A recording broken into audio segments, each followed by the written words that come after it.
ceasefire, barely holding after weeks of war between the US-Israel coalition and the Islamic Republic, Iran's rulers believe time is on their side. They see negotiations with Washington as a test of endurance, not a rush to compromise, even as tensions remain high in one of the world's most vital energy choke points. Well, with the dangerous stare-down over the Strait of Hormuz, now the question is, who will blink first? Will it be Donald Trump or the Khamenei regime?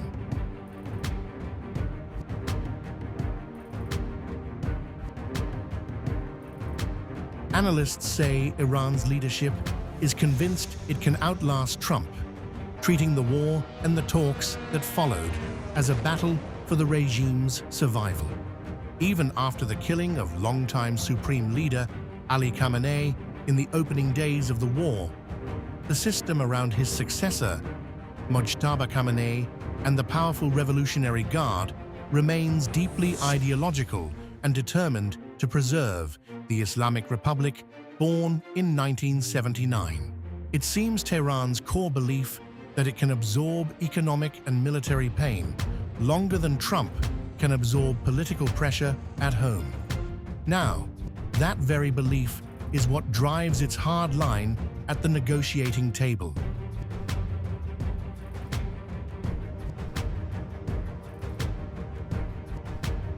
For the first time after years of threats, Iran has actually restricted shipping in the Strait of Hormuz, a narrow waterway that carries a major share of global oil and gas trade. By doing so, it has turned a long-discussed threat into a real strategic tool, raising prices and rattling markets. Many researchers believe that Iranian leaders see control of Hormuz as their key bargaining chip.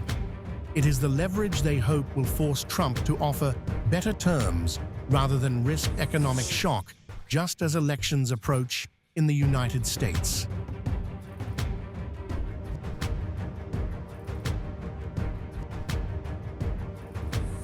Trump, meanwhile, faces a weary public, higher fuel prices, and the political cost of a drawn-out conflict with no clear victory. And owing to this, Tehran's calculation is simple. The closer US voters get to the polls, the less appetite there will be for another escalation in the Gulf. In fact, in Tehran, a giant billboard showing Trump gagged by a Hormuz-shaped band and the slogan, "At the breaking point," captures how Iran's leaders see the moment. They believe Washington is the side that will blink first.